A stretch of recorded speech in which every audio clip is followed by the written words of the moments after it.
Friends, स्वागत है आप सबको ऑक्सफोर्ड एजुकेशन में। आज हम देखेंगे राष्ट्रपति पर महाभियोग की प्रक्रिया, यानी राष्ट्रपति को हटाने की प्रक्रिया। तो हम शुरू करते हैं राष्ट्रपति पर महाभियोग की प्रक्रिया। तो राष्ट्रपति पर महाभियोग की प्रक्रिया का वर्णन अनुच्छेद 61 में किया गया है।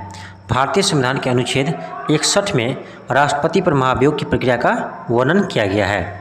सेकेंड पॉइंट है कि राष्ट्रपति पर महाभियोग की प्रक्रिया को अमेरिकी संविधान से लिया गया है। यह सबसे इम्पोर्टेंट क्वेश्चन है कि यानी राष्ट्रपति पर महाभियोग की प्रक्रिया किस देश के संविधान से लिया गया है? यह अमेरिकी संविधान से लिया गया है, जबकि राष्ट्रपति का पद भी अमेरिका के संविधान से ही लिया गया है।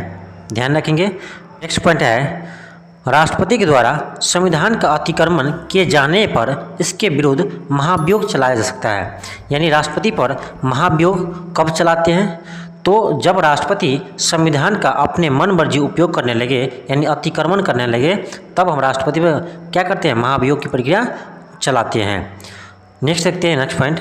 यह एक अर्धन्यायिक प्रक्रिया है। यह कैसे प्रक्रिया है? यह एक अर्धन्यायिक प्रक्रिया है। नेक्स्ट पॉइंट देखते हैं।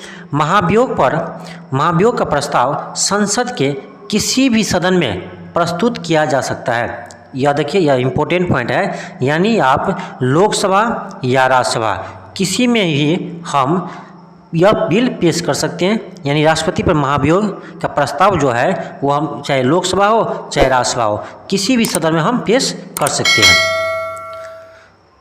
नेक्स्ट पॉइंट देखते हैं। नेक्स्ट पॉइंट है कि इस प्रस्ताव को पेश करने से 14 दिन पूर्व राष्ट्रपति को सूचना देना पड़ता है। यानी आप महाभियोग की प्रक्रिया का प्रस्ताव जो पेश करते हैं चाहे लोकसभा चाहे राज्यसभा में, तो उसका सूचना आपको राष्ट्रपति को 14 दिन पूर्व देना पड़ता है। नेक्स्ट पॉइंट है कि राष्ट्रपति पर महाभियोग की प्रक्रिया में लोकसभा के सभी सदस्य, यह सबसे इम्पोर्टेंट पॉइंट है, ध्यान दीजिएगा, लोकसभा के सभी सदस्य, राज्यसभा के सभी सदस्य शामिल होते हैं। यानी महाभियोग की प्रक्रिया में लोकसभा के निर्वाचित सदस्य और मनोनीत सदस्य दोनों शामिल होते हैं। यहाँ लिखा गया है लोकसभा के सभी सदस्य, तो सभी सदस्य कहने का अर्थ हुआ कि निर्वाचित और मनोनीत दोनों। राज्यसभा में भी निर्वाचित और मनोनीत दोनों। शायद आपको ध्यान होगा तो हम बताए थे राष्ट्रपति के निर्वाचन मंडल, तो उसमें सिर्फ लोकसभा के सिर्फ निर्वाचित सदस्य शामिल थे और राज्यसभा के निर्वाचित सदस्य ही शामिल थे, यानी मनोनीत सदस्य शामिल नहीं थे। जबकि राष्ट्रपति पर महाभियोग की प्रक्रिया में शामिल होते हैं लोकसभा के सभी सदस्य, यानी निर्वाचित और मनोनीत दोनों, और राज्यसभा के निर्वाचित और मनोनीत दोनों। यहाँ पर कन्फ्यूजन नहीं करेंगे। निर्वाचन मंडल में सिर्फ आपको निर्वाचित सदस्य शामिल होंगे, जबकि महाभियोग की प्रक्रिया में दोनों सदस्य शामिल होंगे, यानी निर्वाचित और मनोनीत दोनों। इतना ध्यान रखिए। देखिए नोट, यह इम्पोर्टेंट पॉइंट है।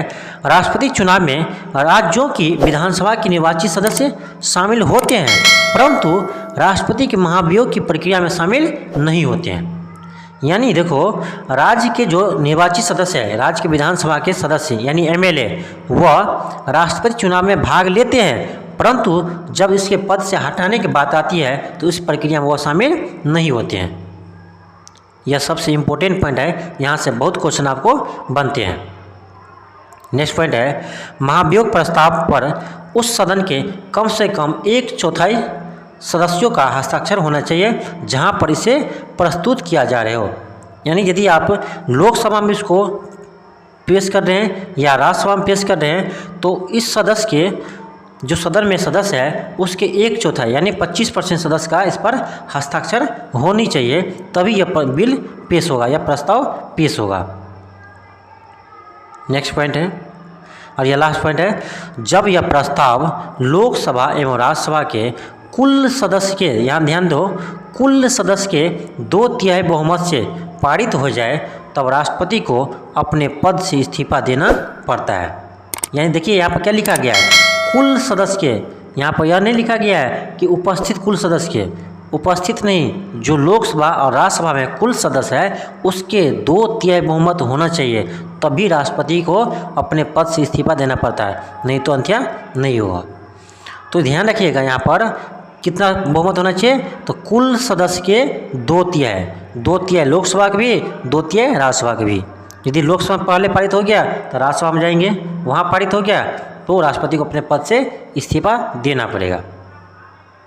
थैंक यू, धन्यवाद।